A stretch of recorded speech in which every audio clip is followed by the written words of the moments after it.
any issues, Randy will be there to save us. So thank you for all of your help, Randy. Also on the call, we have Gwen Reach. I can never pronounce that correctly. Sorry, Gwen. Gwen is in part responsible for our BECA program. Gwen is with the Energy Studies in Buildings Lab at the University of Oregon. It is a lab within the School of Architecture that does deep research on efficient buildings and others. But our relationship with the lab and Gwen is through our work with energy efficiency in buildings. So and I say Gwen is partly responsible for this because she was the principal author on our proposal to the Department of Energy. And I'm surprised Brenda didn't say that, Roger, it's not a grant, it's an award, because it is an award, it's not a grant. So thanks, Gwen, for all of your help with that we wouldn't be here were it not for you. And then Brenda Cervantes is my co-partner on this thing. I've been running this program. This will be my 30th year this fall of doing this program. And I've had some key people helping me, but none better than Brenda Cervantes. Brenda and I have been working together now for, I guess, around 3 years, something like that. But Brenda's a graduate of our Water Conservation Technician program. When she came through my office one day and said, hey, I'm leaving, she got a job right out of the Water Conservation program with the city of Florence, their operations department, doing graphic GIS, something, graphic interspatial system. What is it? It's Geographic Information Systems. Oh, so it's not as cool as what I made it sound like. It's very cool though. And she was on her way to her mom's house in Oklahoma. And I said, Brenda, when you get done, come back by, please. And she was going to be gone for 6 months. Halfway through that, I said, Brenda, please come back by now. And she did. And we've been working together, doing a lot of pretty cool stuff ever since then. So that's our team. And there's a Q&A coming up here at the end. I'll show you my screen now, just so you can see what we're doing. But there's a lot of interesting stuff coming up, and all of the people that I've introduced you to are open game for our Q&A. So what we would like to do is, hopefully everybody can see my screen. I'm sure you can. What we would like to do is go over what BECA is and a couple of key elements that are absolutes in the apprenticeship business, and that is related training, which is the classroom training, and then on-the-job training. And there are specifics in those absolutes, and I'll talk to you about those. Then we have a process of getting into the BECA program, and then Brenda will take over at this point, I think, Brenda, or is that at the end? I think it's at the end. Yeah, at the end. The LCC application process. If you haven't already done that, these are very important. Some of our contact people, mostly our advisors, and you are meeting the coordinators, Brenda and myself, tonight. There are scholarship opportunities that are out there. Some have 100% success, and others are new to us, but we'll talk about those. Training agents and industry partners. I'm going to show you a list of where my 2-year degree graduates have gone, and they are open season for us in terms of training agents, but I'll talk to you about what those are and how we're dealing with them. And then Q&A. And we'll start by saying, does anybody have any questions? Okay. Stephen, hi. I didn't say hi to you, but hi. Glad you're here. Okay, so there's that. Here is, oops. Let's see, let me get rid of this thing here. Yeah. Come on. Okay, wait a minute. Sorry, let me get to share my screen. All right.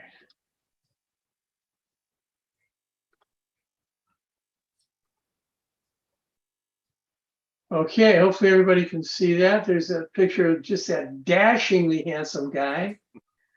And then our logos, et cetera, on here. So I think I've done something wrong, but I'm okay with the way it is. So we're going to talk a little bit about the BECA program itself. The logos down here are, of course, the Energy Studies and Buildings Lab is on the left, and then BECAjobs.org is our, and most of you have already been there, is our BECA-related website. And it has a lot of good information about it, or on it. We are starting a blog. I don't know if you have been invited into that, but one of the great brainstorms that came out of the ESBL, the Energy Study and Buildings Lab, was the fact that we should do a blog, and that, you know, obviously working on the internet, if you're blogging, you get a little bit more exposure, and so that's why we're doing that. And there's some interesting stuff going on. So, and then the link to community college logo.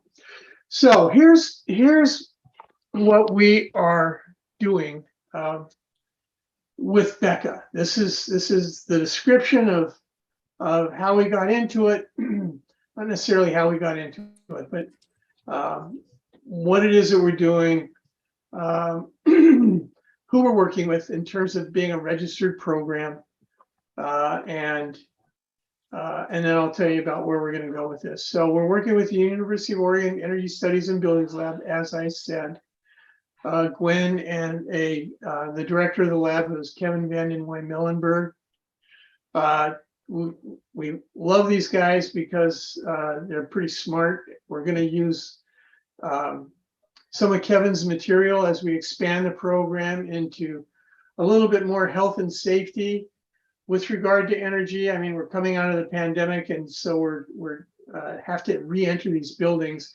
And Kevin, who is the director of the lab, is an international resource for re-entering buildings safely. And so we get to work with Kevin and use some of his materials in some of our HVAC classes, for instance. So Brenda, I'm not checking my chat here, so if you wouldn't mind doing that. Yep, I got it. Thank you. When I open my chat box, can you see that on the screen? You should, right? No. Oh, okay, good. You can't see it. And Okay, great. what I'm doing is adding resources in the chat, so that Yes. may be what pops up. So Right. Okay. Got it. So the BECA is pretty unique in the fact that it is one of its kind. It's the only apprenticeship program in the energy industry and the energy efficiency industry in the country.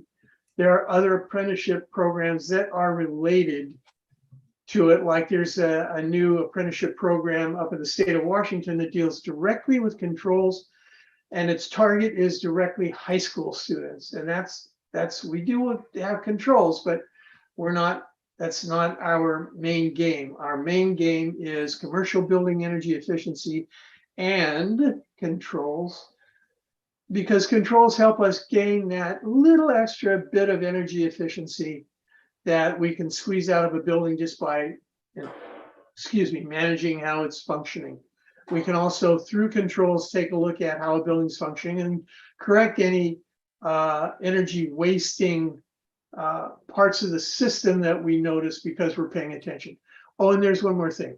There is a huge, huge job market at the end of this program. The controls industry is just waiting for you guys to get out, because they need you desperately. So, and I that's not hyperbole, that is literally, they need you desperately.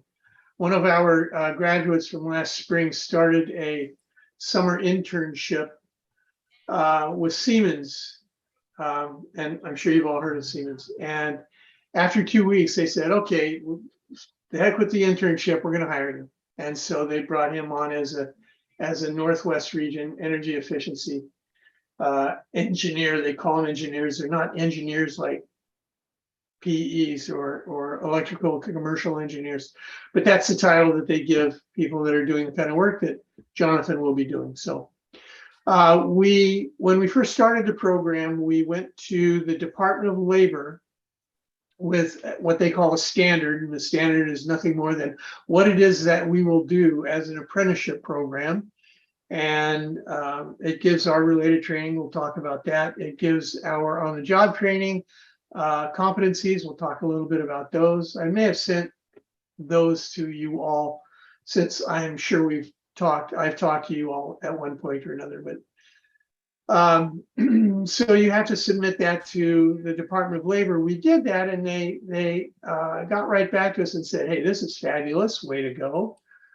But go through the state of Oregon Bureau of Labor and Industries first, because Oregon is a state approving agency, which means anything that makes it through the Apprenticeship Commission for the state of Oregon is their process is so rigorous that we can satisfy any state's requirements for an apprenticeship.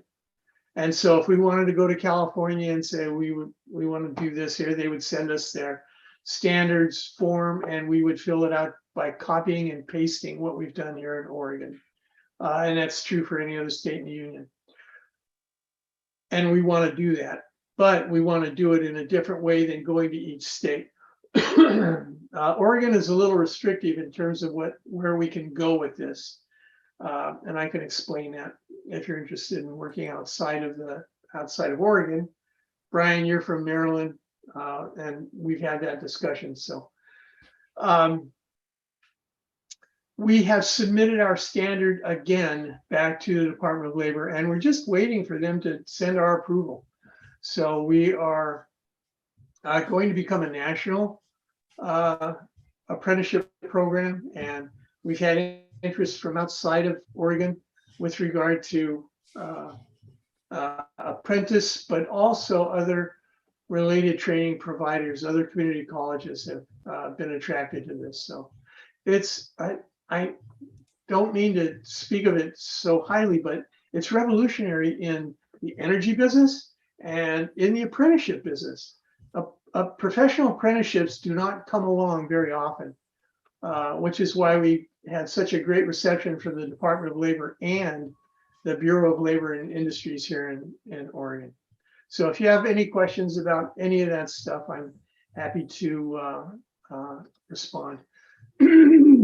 So this is what these are the learning objectives just generally for the BECA program. I'm sorry for this PowerPoint. Sorry.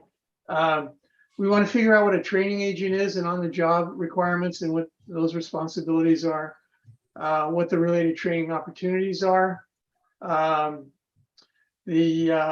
We'll take a look at the pay scale because the on-the-job hours are paid, and again, most of you know that. And then obviously this presentation was designed for an area that I didn't think we would fit into, but after having discussions with the president of the Northwest Building Commissioning Association, I find that we do. And so that's what the Energy Trust of Oregon Strategic Energy Managers thing is about. And what this PowerPoint was really designated for or built for. So what is BECA? Here are the things that are the absolutes. We have to have a related training. And that means there is a certain amount of time that is designated towards classroom training. And that's our 2-year energy management degree. It's now called the Energy Management with Controls AAS degree. And again, I've been doing this for a long time. And so we've really trimmed it down. Everything in here is directed towards employment. All of our teachers talk about employment in terms of, you need to know this because this will help you on your job. You need to know this because this will help you get a job, etc. Sorry, my voice is doing a little weird things. So the online energy management with controls is our related training, and it is online, 100% online. In typical online programs, you go out and do online work, and then you come to the location where the program is being offered. You don't do that with us. With us, you are 100% online. You never step a foot on main campus if you don't want to. I mean, there are reasons why you might want to go there. And general ed classes might be it. If you need to take a general ed class and you don't live in Eugene, you're in Portland, or again, I'm bringing you up a lot, Brian. If you're in Maryland, you can go to the community college there and get physics done, get math done, get your humanities classes done, and transfer them into our program at Lane. So you otherwise never have to step foot on campus. And then we have the field experience. That is 2,000 hours of paid on-the-job training. And that is when we place you with what are called training agents. Training agents are essentially your mentor that will take you through, and I'll show you what our competencies are. It'll take you through a list of competencies that one needs to have under their belt to be a successful applicant in any one of the businesses that we're working with. So training agents, what the apprentice programming calls them, but essentially they're mentors. Now, one question that I get is, do you have to stay with the same training agent for 100% of the 2,000 hours? And the answer is no. We are fortunate that our first training agent, a company called Systems West here in Eugene, is everything when it comes to the building design and evaluation systems. Energy West has mechanical engineering, they have electrical engineering, they do plumbing, they do structural, they do everything. And so at Systems West, you would likely stay there for the 2,000 hours. If you're working with a company that doesn't have that depth of talent, you might do 2,500 hours in conducting energy audits, and then another 500 hours in another portion of our competencies. So the answer to that is no, you don't have to stay with a single provider, which is a cool thing. And then at the very end, we recommend that you take an Association of Energy Engineers CEM exam. The CEM stands for Certified Energy Manager, and it is the certification that most people in our industry pursue. It's been going on since around 92, maybe a little bit earlier than that, but it's the one that everybody is after. Now, our students have great success with the CEM when they sit for it, and going through the program qualifies you to sit for it. We are a CEM accredited provider for the Association of Energy Engineers, and that's a pretty cool thing. So it's not a required but a highly recommended exam. Okay. So when we're talking about the 2,000 hours, sorry, good presenters are always told not to do anything in a spreadsheet, but here I am doing something in a spreadsheet. Hopefully you can see it. So these are the competencies, and This is exactly what you would find in our related training and what you will train on in the 2,000 hours of the of the on-the-job training. So, and the way it works is that you come into an organization and you have to learn how to identify opportunities to improve the operation maintenance of energy efficient buildings. And these are the things that you need to do to become proficient at that. You have to quantify consumption from utility bills to establish baseline for energy use or need. There you go. That's what's called an energy utilization indices. There's a strategy for doing that, and you will learn that in the program. And you go out on the job and you demonstrate that you know how to do that, and the checkbox gets marked. Collect and analyze field data related to energy usage. That's doing an energy audit. You'll learn how to do that in the program. You will not become proficient with it in the program, but you will learn how to do it. And it is another box to be checked.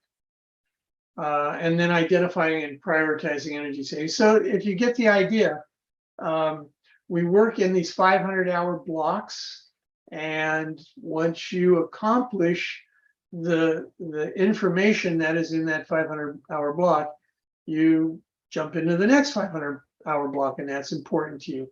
The UTO stands for until completed, and so we have 0 in there, and that stands for, let's see, we have 0 in here, for instance, and that stands for, the 0 stands for the number of hours that you would spend doing that. But you know, you do it until you get it, and then you move on to the next topic. Now, do you have to do these in order? Not really. They're not sequenced. There are different parts of this that you can do at any time, really. It's best to do it sequentially, but if you can't, then you can't. Oh, I had a thought. I can't remember what that was. So let's just move along. I'm gonna skip to one more slide, and then I'll be back to the other one. So here's the wage scale. Now, when you start your on-the-job training, I remember what I was going to say. The way we have this structured is students will come into the 2-year degree program and do the first year of the related training. There are 2 years. They'll do the first year of the related training.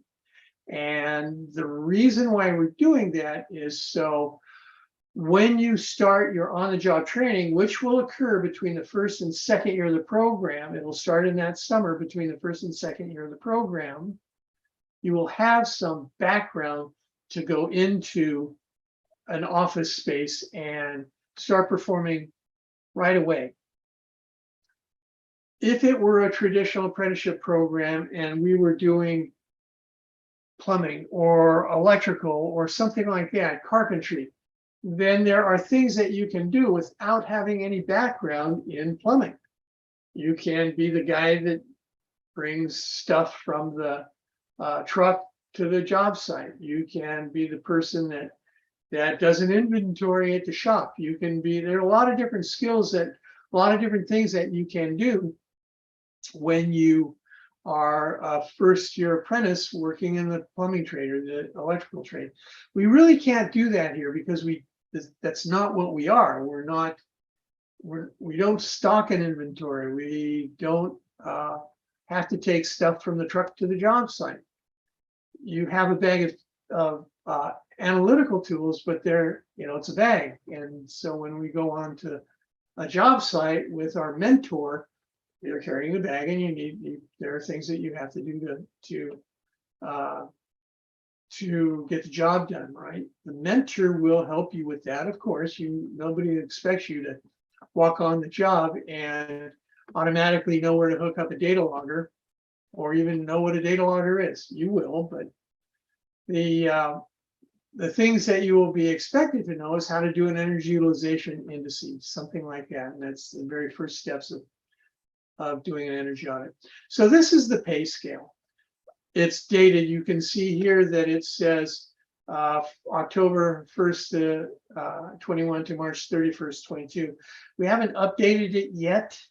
It takes a survey of all of our training agents, and the survey is pay scale for incoming apprentice and, incoming first year employees. So we figure out what that pay is, and then we break it down. This is an average now.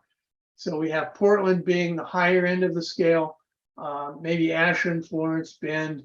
Oh, Bend's probably pretty high by now, but Pendleton, something like that, in terms of the pay scale. And so Portland being the biggest, they influence the high side, and other places around the state influence the lower side. We get an average. And this is what we've come up with for this period of time, October 1st through 2021 through March 31st, 2022. So you start your first 500 hours at 60% of the pay.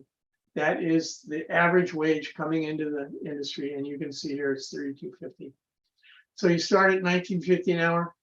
Once you get done with your first 500 hours and you get into that second tier, then you jump up 70%, third tier 80%, fourth tier 90%. And then the expectation is that you start working, obviously, after that 90% is completed. So when you're done with your full 2,000 hours, you should be around this pay rate. Now, that's what we were able to ascertain from the people that we asked in our first years. I'm quite sure that that's changed, and I'm quite sure that we didn't talk to many people in the controls industry, because $32.50 is about half, and I'm trying to be conservative here. It's about half of what entry-level controls folks make. So this is not, you should expect more than this, and that's something that we'll talk about during the program, and also we'll you'll find out, because in my class, the Energy 101 course, you need to go out and start talking to people that are in the industry, and it's fair game to ask them not how much they make, but how much their company pays entry-level employees. That's fair stuff. Asking them how much they make should get you walked right out of that interview. So, but we'll talk about that in the class. So that's where the pay scale comes from. So I think I'm going to skip this and then get into how the thing works. I just noticed the time we're halfway through. So the way it works is you roll a lane into the energy management with controls degree program, complete the first year of the program. We've said this, get into the apprenticeship program in the summer between the first year and second year, take the CEM exam. That says to be officially certified. What you're getting out of this is a 2-year degree, and as far as I'm concerned, that outweighs any sort of a certificate that you might get.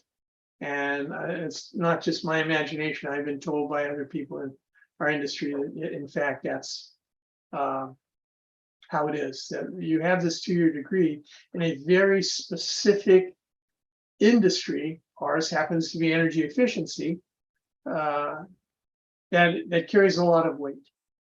So, and then step 5 is make the world a much better place, and that again is not hyperbole. That's what we are trying to do. So there are scholarships. I don't know that we have any women. I haven't looked at the attendees yet or lately. I don't know if we have any women on the call, but there's a scholarship. Oh, of course. Of course we do. Sarah's here. I'm sorry. I'm sorry, Sarah. Not sure if Lcc is male or female, but Sarah, if you never talk to me again, I'll understand. No worries. So thank you. So there's a scholarship, not a huge scholarship, but a scholarship from the Association of Energy Engineers. That should be a capital E, sorry. It's the Council on Energy and Environmental Leadership. It's a 2-page application with a short paragraph. I know the person that's managing this for the Association of Energy Engineers, and she said they didn't have real strong applicants from the United States. It's their international program, and they gave 6 internationally and 4 nationally, and it's because the applications weren't terribly strong. So we just need to write a good, strong letter. There's a demonstration of energy and efficiency development, the DEED grant opportunity. It's by the American Public Power Association. I think it's worth a couple of thousand. And we have a 100% success rate on that. Now, anybody can cite statistics, and I just did, and we've only had like 3 people apply for it, but all 3 people have been successful, and that's a good sign. For this, we need to work with a local utility that is a sponsor of the DEED program, and that in our case is Emerald Peoples Utility District. The guy that runs that show is a graduate of mine, so we talk to Rob all the time. He's on our advisory committees, and he's very enthusiastic about helping students get this. It's not just 1 per program, it's however many good applications that they get. And then we're working with the Energy Trust of Oregon on a real good scholarship opportunity. And then of course there's federal financial aid. If you are enrolled in our program, you qualify for financial aid if your finance numbers are correct as far as they go. So and then there are many more scholarship opportunities out there. It's just these are the ones that we're directly working with right now, but there are so many more that it's ridiculous. One thing that has come up that I'm sure you're all paying attention to are first of all, the infrastructure bill. It passed earlier on. That was the bipartisan infrastructure bill. And then recently, just the other day, Sunday, the Senate passed the I can't remember the name of it, the IRA bill. That is huge. It's huge with regard to our work. Both of these are gigantic with regard to our work. So I pulled this up because this is the only one that has any language so far. The other one's just coming out. This is an opportunity coming through a state organization to help students, not help providers, but to help students make their way through a training program like this. And I have this in red, I'll read it. To cover any costs associated with individuals being trained or certified to conduct energy audits, that's what we do, by the state or by a state certified third-party training program, that is us. And it pays wages of training during the period in which the training receives training and certification. That's huge. I'm working with the Oregon Department of Energy to facilitate this. I'm the only provider that is in this group of work. I'm sorry, not me, but our program is the only provider that is working with the Department of Energy, the Oregon Department of Energy, to acquire this. So I'm never 100% sure, but I am pretty sure that we will be able to provide these grants for us. It's $40 million. There are only 20 that are going to be allowed in the states. I think we are in a good position to pick this up. And so if you do quick math, that's a couple of million each state, if that's how they distribute it. So anyhow, that's coming up. And then, like I said, I don't know what the IRA will do in terms of providing dollars for students coming through programs such as this, but it's just huge. I mean, we're in a position that I saw only once before, and that was when Barack Obama was president, and in 2009 we had the same situation. He was all about clean energy. Of course, we know Joe Biden is all about clean energy, and he was all about paying people to go to school, and that's what this does, and that's what the IRA bill that just passed will do. It's all about climate change, and we're all experiencing it, so never too late. So once we get done with Becca, I just have this list of some of the places where our 2-year degree students have gone in terms of jobs. They've gone everywhere. I originally thought, because of the funding source, which is Bonneville Power Administration, when we first started the program, I had an idea that all of our graduates would go to public utilities, since that's the business that Bonneville is in, and they were the ones that provided us with our funding back in '92. But I couldn't have been more wrong. They have gone to public utilities, but look at it, look at everywhere else. We hired one, the University of Oregon Facilities Department has our students. We've staffed the Oregon Department of Energy.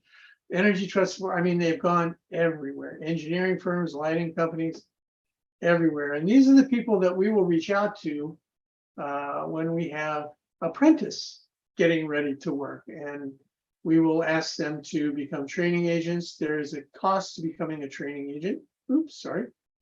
There's a cost to becoming a training agent, and that shouldn't be a liability with regard to whether they do it or not, because this benefits them in one way very specifically, is that they get to test drive potential employees. They get to train their employees that are coming through this program. So, okay, I'm going to stop here. Brenda, let's see, did you add this to the PowerPoint?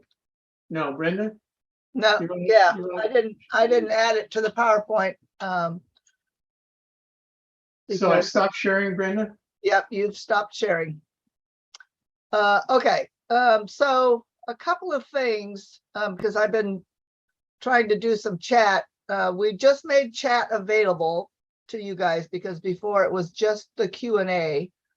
And I'm not sure that you guys saw my chats, but we'll send out documents to you guys that have links to the scholarships and the funding opportunities. And get some of that information to you. The information I'm going to share with you currently is going to be it's going to be navigating the college system, which is not always an easy task. So let me share my screen. So this is the, let me move this little thing out of the way so I can see. So one of the important things, so that we can kind of keep track of you guys and assist you and make sure that you're getting all the support that you need, is for you to declare your program of study. And so I can send this document to everybody, which will give you these links, but I'm going to show you what this looks like, just kind of and let's see. I don't know if this is gonna, if I have to stop sharing and then reshare. Whoops. Okay, so can you see my screen that says change program of study, or what do you see on your screen? Yes. Okay, cool. Okay, so when you click on that link, it'll take you to this. Well, it'll take you to a screen that is, let me see if it'll actually ask me. No, it's just going to log me in. So I log in and out of this, but you'll log in with your L number, which you will receive after you've filled out the application and get all that stuff organized. And then you'll fill out this form. There we go, which will, in this area here, you're going to put in your current program of study. And what is that exactly going to be called, Roger?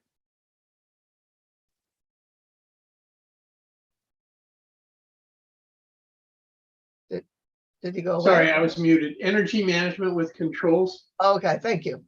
So that's where that's going to look like. It's going to say change program of study. So that's that thing. And then if this is the first time you've attended college, then you probably should check the math and the writing placement tests. And this is the link for you to do that. And then once you've taken those, then it'll get you into the right classes. And there's a new student orientation, which is very useful. Unlike Roger, I haven't been with the college for that many years. as an employee, but I was with the college as a student. And so I've done all of this, although the software and the updates and technology is all a little different, but it helps to get you organized. And the new student orientation was very useful, even when I did it back in 2010. And so it's like kind of figure that out and register for that. And then it's important to get guidance, especially if you're bringing in college credits from other places, or you're transferring things, or you live outside of the Eugene area and you're going to take a physics class or a health class or something like that at PCC or some other place, then this will help you navigate how to get your transcripts into the college. And Ted and Claudia are familiar with our programs. They're our advisors. And so it's like, you know, make an appointment with them to get your transcripts in and talk to them about what your direction is and what classes you need to take and that sort of thing. And then one of the things that Claudia, who prepared this list for us, suggests, which makes sense, but I would have not ever thought about it, is that always communicate with your lane.edu email, because that's the way the college corresponds. And some folks would not even communicate with a regular email address if it's not a My Lane, which is not necessarily the way we operate, because Roger and I operate a little on the fringe. So, and then this is Navigate. There's an app which you can download the app if you choose to do so. I don't happen to be one of those people that like to fill my phone with an app. So let's see if I'm going to be able to open this up. I could earlier. Okay, it doesn't give me the option of opening it. So let me just do that in a browser and then slide it over there. So you can kind of see what it looks like. Okay, so this is the page that it's going to take you to, and then you log in. And I kind of poked around in here earlier so I could see what it looks like. And so this is my L number. This is where I sign in. Because even employees, everybody has an L number. You all have been identified. Okay, and then this is just gonna walk you through. So this would be where you could make an appointment with your advisor. There's just other things in here, your class schedule, other resources. So this is an area where you can navigate your college experience. So, and this is new. This was not around whenever I was a student, but so there's that, and that's where you would make an appointment for your advisor. And I think that that's all that's on this page in particular. Yeah. So, okay. I am going to stop sharing. Great. Maybe. Wait, stop. There we go. Okay, there we are. Okay. So we're in the Q&A portion. I think that leaves us 10 minutes for that. Anybody have any questions? Don't be shy. I know you do.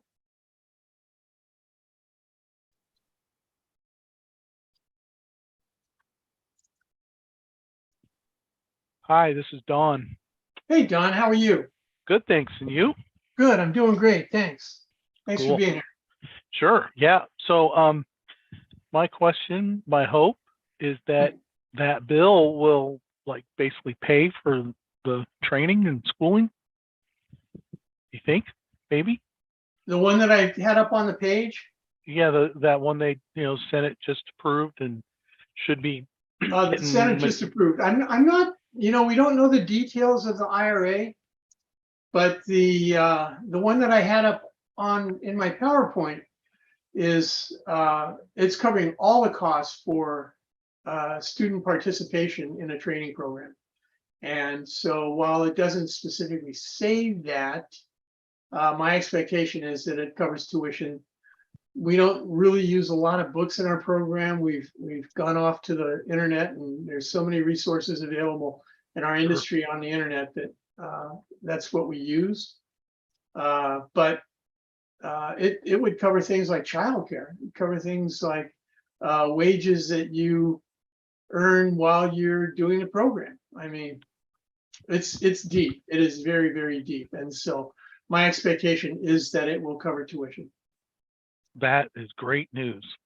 And I hope the Department of Energy it's bureaucracy like everything else in any state government. Nothing's very quick. And so we've had 3 meetings yet and haven't written a word for our proposal. So, and we're working with a grant writer there. And so we're just trying to sort things out to make sure that we put the best proposal forward. It should be done quickly, I think. And so we have another meeting scheduled, and so there we go. All right. Well, thanks. Yeah, you're welcome. Thanks for the good question. Okay, and then Brian had his name up, and then Sarah has a question. Go ahead, Brian. All right. Question about being in Maryland. So the second year part, because I understand the first year is purely online. The second year part, is that just on the job training? Is there also like online courses to complete during that time? Great question. It is a 2-year degree, and that means that there are 2 years of academics in there. And so you do the first year, give you the foundation of the industry, what you really need to know to get started in an apprenticeship environment. And then the second year is advanced courses and some capstone courses that deal with energy in buildings. So it is 2 full years of academics. It's 93 credits. We're on a quarter system here, Brian. So those are quarter hours. We have 3 terms per year, 4 terms per year, but we don't do anything during summer other than have you go out and look and get an apprenticeship. Okay, so the apprenticeship is just for the summer, and then another year of courses, and then more apprenticeship? That's a good question. Another good question. The way it's in my head that it's going to work is that once you get into the summer in between first and second year, and we know where you are, we will work with our network where you can locate an apprenticeship in Maryland, and you will work full-time during the summer, hopefully. And then when you start back to school in the fall, then your hours working towards the 2,000 hour completion will drop down, so you can also do your schoolwork. So you're not a full-time employee during the second term, unless you can handle it. Second year of the program. The program is not for the weak of heart, so it is pretty rigorous. And so I think working full-time, although I have had people do that and complete the program in 2 years, it is a tough go. So that's what I'm thinking will happen. Now, I want to remind everybody that we were just approved a year ago, October. And so the 1st of October, we were officially an apprenticeship program. And therefore, we didn't have the ability to do any recruiting for this last school year. We're recruiting heavily now for this fall term. We have some students that are in the second year of the program that have signed up for the apprenticeship, and we're looking for training agents for them as we speak. And so what we're doing now is, I guess you could say, we're running a pilot that will mature into a regular, well-received apprenticeship program. We're planning on being very successful with this. So does that answer your question, Brian? Yeah, so I guess more, it's ish years, so about 3 years, right? If I'm understanding correctly. No, it just depends on how many hours you get done during the summer. 2,000 hours is a full work year. If you were to work 8 hours a day, 50 hours a week, couple of weeks off for vacation, it equates to about 2,000 hours. And so it can extend into a third year, but that should just be not your related training, but your on-the-job training. So yeah, it could go into a third year. Also, because we're a community college, you can take this program at whatever pace you choose. And so there are some courses that are sequential that you need to have.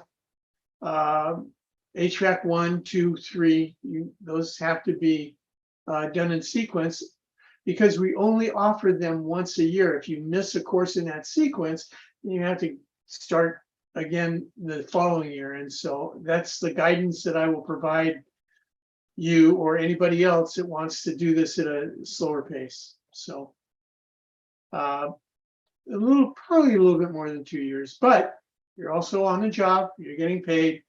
And so hopefully that will be okay. All right, thank you. You're welcome. Okay, Roger. So Sarah wanted to know, and I think it'd be good to talk about classes start on the 27th. What kind of a timeline are people looking at? This is like almost the middle of August. We've got about 6 weeks before classes start. What things should they do between now and the 27th? Well, if you're not a Lane student, you need to go through the enrollment process. That's what Brenda was talking about earlier. And I don't know if she said that or not, but we are going to send that list of links out to everyone. So you have that system there. You have those links available to you. You need to get into the Lane system. You need to get an L number. You need to declare a major. That is really very important for us. And then you need to go just through the registration process. The sooner the better. You don't have to pay up front. You can run a tab with Lane. They don't let you do that for very long, but you can do that. So getting registered as soon as you possibly can would be great. Now for you, Sarah, the only class that you need to take this term is Energy 101 because you have a degree. All of the other courses that are in there are working towards your general ed things. Yeah. There's another class in there, Sarah, that you probably want to take, and that is blueprint reading.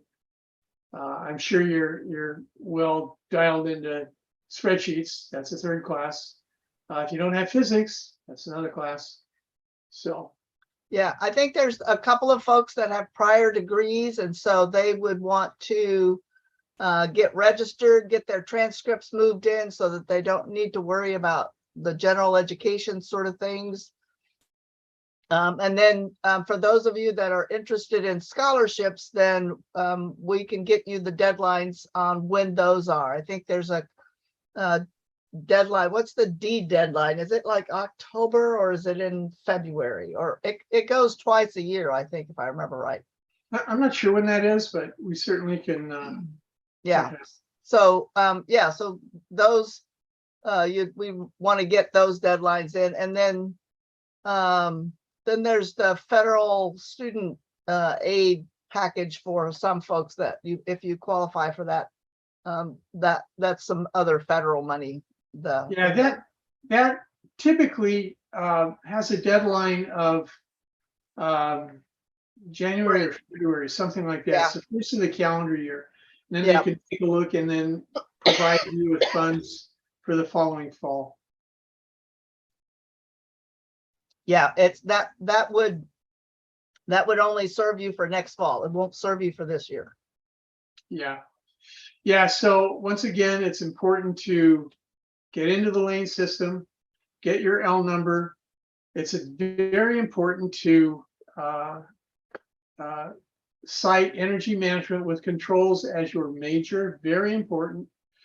And I keep emphasizing that. So why is it so important? It's important because we're working with the Department of Energy on an award, and they want to see what our numbers are. And in our last conversation with them, they said they would, the numbers that we have as majors would satisfy that request from them. And so that's why we need to have you get in there and get registered as an energy management student. So you get in there, you do all of that, and then you sign up for classes. And if you run into a question or you're like, I don't know where to go, then you just call us. We'll help you navigate. Yeah, the number that I had in there is my cell phone number. And so I was talking to a student, maybe it was Brian, and said, I give you my cell phone number because I want you to call me. And Brenda and I work, sadly, Ha 24 hours a day, 7 days a week.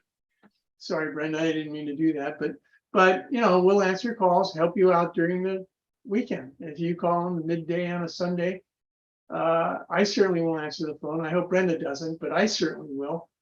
And Roger always answers his phone. yeah, even when it says potential spam, I still answer my phone. Never know. So anyhow, that's something that we provide our students in our program.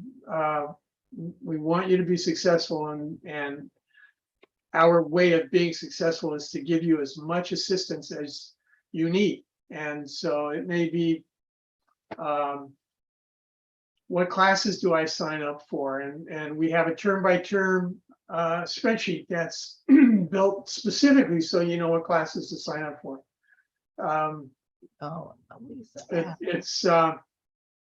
Yeah, we're a full service gig here, and so we don't want to leave you hanging, and that extends to when you're done with the program. We will work with you through employment. So anyhow. Well, and I think one of the things that I always find very interesting about our program and our graduates is that many of our graduates are now out there in the industry, and when they need new employees, they will contact Roger and ask for a graduate of the program. So Right. It's sort of like it's this pipeline that's been created over the years, and there's still plenty of those folks that are out there, and they know what the program is, so they want the graduates out of those programs. Yeah, the one thing that's kind of cool about having as many years in this industry as I do is I have a deep bench. My network is pretty deep, and it's not as deep as the University of Oregon network. And the players in my network aren't as huge as those. Like the University of Oregon can go to the General Services Administration anywhere in the country and say, I have a student that's in Tulsa. Do you have a place where we can place that student as an intern? And that may happen, it may not happen, but at least they have the ability to ask. So, and that's pretty cool. I'm not seeing any other questions.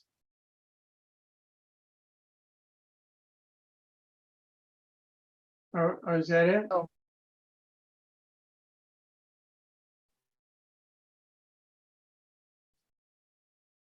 Okay, well, that's all I have. Brenda, do you have anything? I was just going to say, I think everybody got email. What? Lost you, Brenda.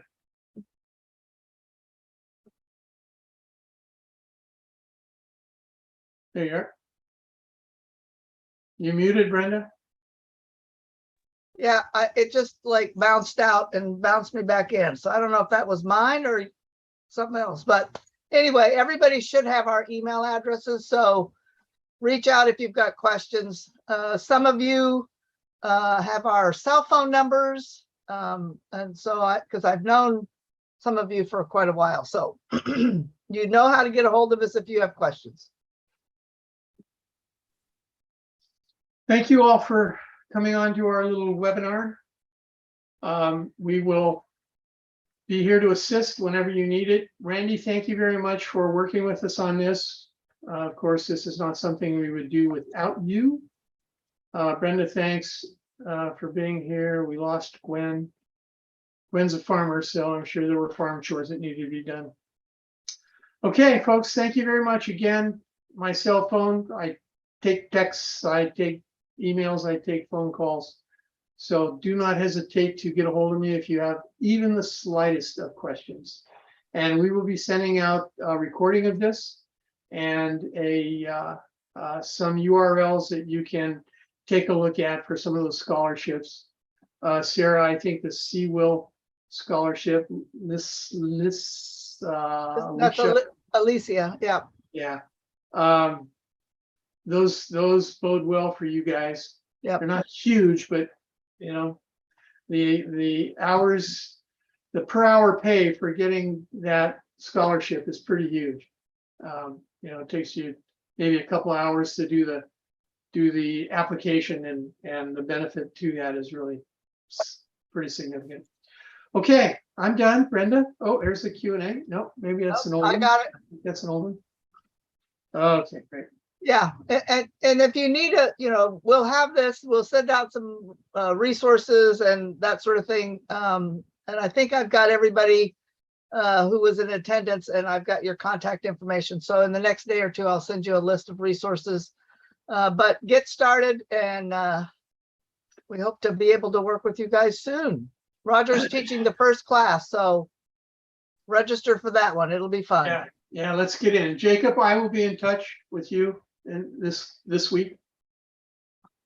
Okay. All right. Okay, thanks, folks. Really appreciate you being here. Have a wonderful evening. Thanks for hanging out for a few more minutes while we wrapped it up, and we'll see you in fall. Thank Thank you. Thank you.